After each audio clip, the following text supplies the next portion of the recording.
Bonjour et bienvenue. Aujourd'hui, on se penche sur une figure qui, a priori, peut sembler un peu écrasée entre deux géants. C'est vrai, Isaac, coincé entre son père Abraham, le grand pionnier, et son fils Jacob, le bâtisseur d'une nation. exactement. Et les sources qu'on a devant nous, des commentaires, des exégèses, elles suggèrent toutes que cette vision est en fait une erreur, qu'on passe à côté de l'essentiel. C'est tout à fait ça. L'enjeu de notre analyse aujourd'hui, c'est vraiment de sortir Isaac de cette ombre. Hmm.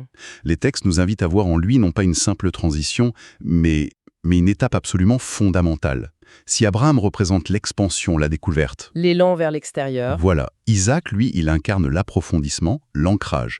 C'est celui qui fait en sorte que la révolution de son père ne soit pas qu'un feu de paille, quoi. Alors, commençons par le tout début, avec une phrase qui semble d'une banalité confondante. Ah oui, je vois de laquelle vous parlez. Les textes insistent lourdement dessus. Et voici les descendants d'Isaac, fils d'Abraham.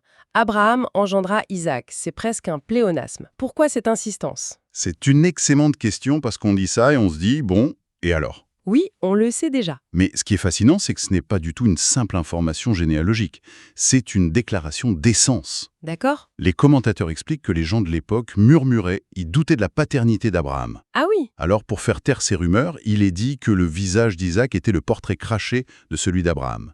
Mais les textes vont bien plus loin. comment ça? Ils emploient un mot hébreu spécifique, madda, pour parler de l'essence spirituelle d'Abraham. Et ils précisent qu'elle a été transmise à Isaac Koulo, Coulot, ouais. c'est-à-dire dans sa totalité. Entièrement. Donc ce n'est pas juste il lui ressemble physiquement, c'est il est la continuation parfaite de son projet spirituel. Voilà, c'est ça. C'est comme si le texte nous disait d'entrée de jeu, Koulo, ne vous y trompez pas, tout ce qu'Abraham a initié, Isaac le porte en lui. D'accord. Il n'y a aucune déperdition. C'est le même capital spirituel, mais il va être utilisé différemment. Justement, parlons de ce capital. Les sources décrivent Abraham de manière très imagée. On le qualifie de roi du monde. Oui. Évidemment pas un roi au sens politique. Qu'est-ce que ça implique concrètement? Ça implique une force qui rayonne vers l'extérieur. Abraham, c'est l'homme du mouvement, du voyage. Il traverse le monde, il parle puissant, il construit des hôtels à la vue de tous, il interpelle les gens. Il est dans l'action publique. Tout à fait. Sa mission, c'est de diffuser une idée nouvelle, la conscience d'un Dieu unique dans un monde qui est polythéiste, matérialiste. C'est une force centrifuge. Qui part du centre pour aller vers la périphérie. C'est ça. Son action est visible presque, publicitaire. Et Isaac hérite de ça, mais il en fait autre chose. S'il n'est pas cette force d'expansion, qu'est-il? Il est la force inverse. Une force centripète. C'est-à-dire, Sa mission n'est pas de convaincre le monde, mais de prendre cette spiritualité proclamée par son père et de la faire descendre dans le réel, de l'enraciner. de l'enraciner dans une terre concrète, dans le quotidien. Si Abraham, c'est la voix qui annonce la théorie, Isaac, c'est la vie qui en fait la démonstration pratique. Il doit prouver que cette vision du monde, ce n'est pas juste une belle idée pour un philosophe nomade. Mais qu'elle peut fonctionner, ici et maintenant. Voilà, qu'elle peut fonctionner. Cette idée d'enracinement, ça me fait tout de suite penser à l'image qui revient sans cesse dans nos sources. Les puits? Oui, celle des puits. On lit qu'Abraham a creusé des puits, puis que les Philistins les ont bouchés après sa mort, et ensuite Isaac arrive et il les recreuse. Hmm. Franchement, à première vue, ça manque un peu de panache, non? On a l'impression qu'il ne fait que réparer le travail de son père. On pourrait le croire, hein. On pourrait y voir un manque d'originalité ou de la simple maintenance, quoi. C'est ça. Mais dans la symbolique de ces textes, c'est tout le contraire. L'acte de creuser un puits, c'est une métaphore d'une puissance incroyable. C'est-à-dire, Un puits, qu'est-ce que c'est? C'est percer une surface qui est sèche, aride, pour atteindre l'eau vive, la source de vie qui est cachée en dessous. d'accord, je vois. Donc, creuser, c'est un acte de révélation. C'est affirmer qu'au-delà de la surface matérielle des choses, il existe une source de vitalité spirituelle. Abraham est donc celui qui révèle ses sources. Mais alors, le geste des Philistins, les Philistines, qui viennent boucher les puits avec de la terre, c'est un geste très fort. Très fort et très significatif. Pourquoi se donner autant de mal? C'est beaucoup de travail juste pour embêter son voisin. C'est là que ça devient une lutte idéologique. Ce n'est pas du vandalisme. Combler un puits avec de la terre, c'est une déclaration philosophique. Ah oui? C'est dire ça, votre source cachée, elle n'existe pas.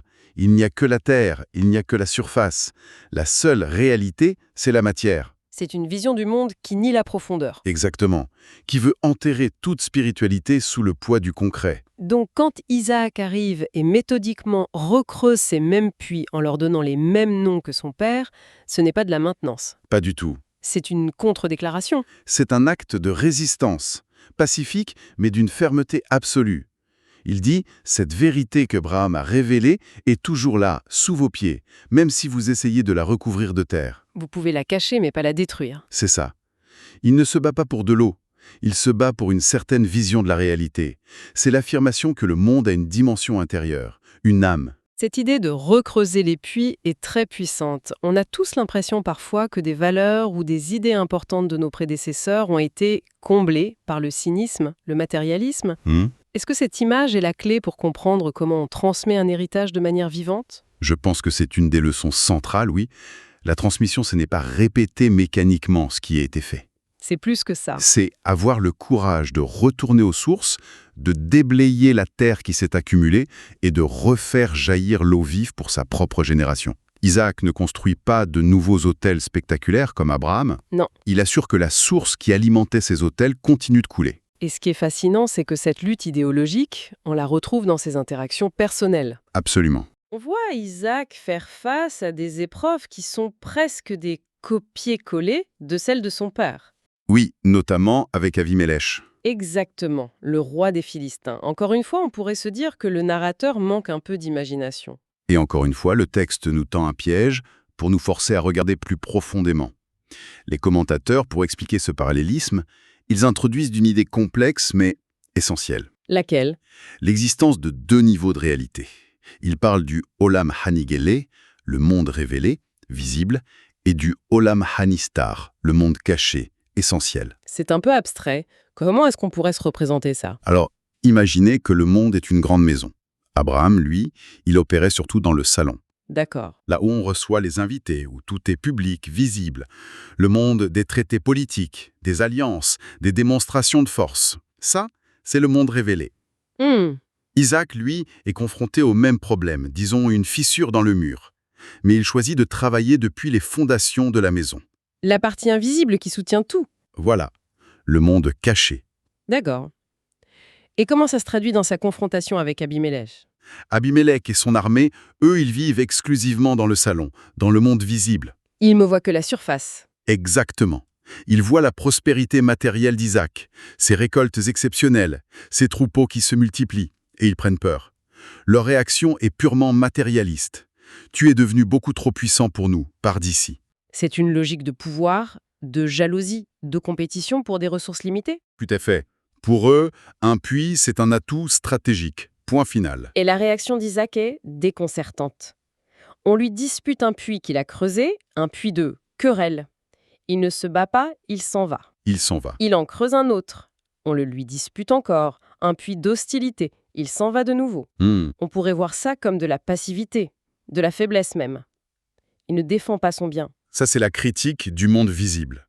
Dans une logique de pouvoir, reculer est un aveu de faiblesse. Oui. Mais du point de vue du monde caché, celui d'Isaac, la vraie victoire, ce n'est pas de gagner une querelle pour un trou dans le sol. C'est autre chose. La vraie victoire, c'est de trouver un endroit où la source spirituelle peut jaillir, sans être une source de conflit. C'est pour ça qu'il continue de creuser. Oui.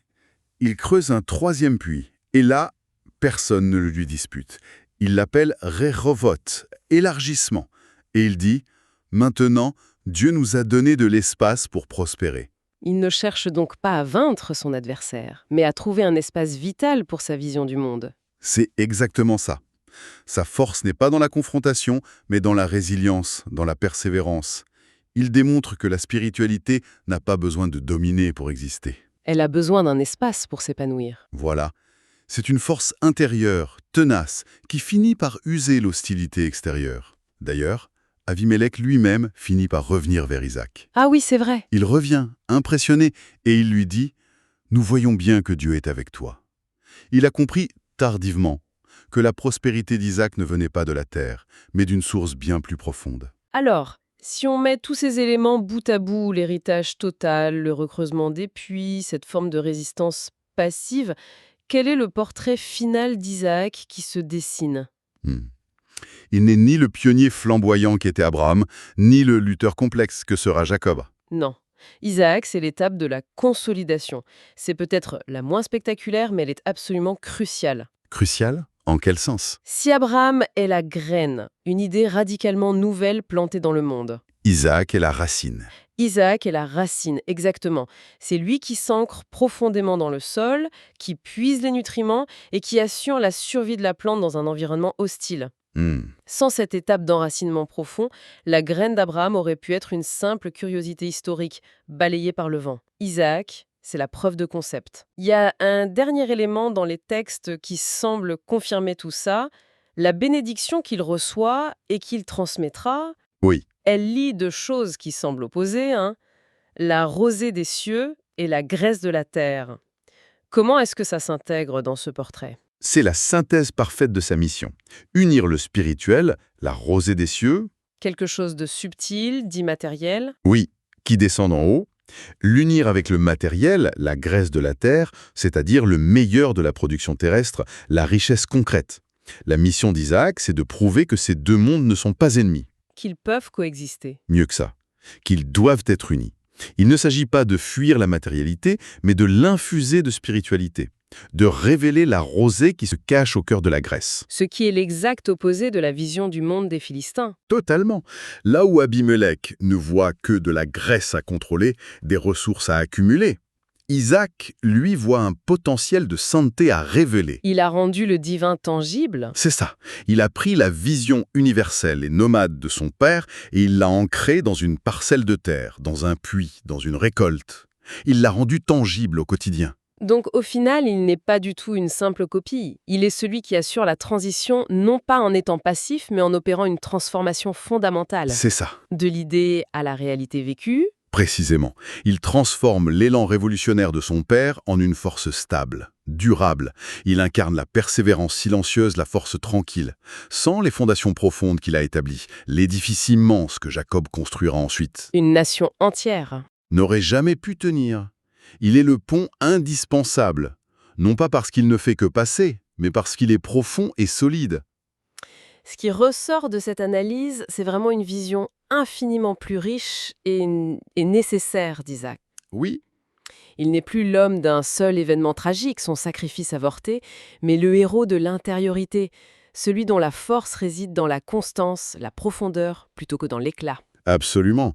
Et ça nous laisse avec une question qui nous ramène à notre discussion sur les puits.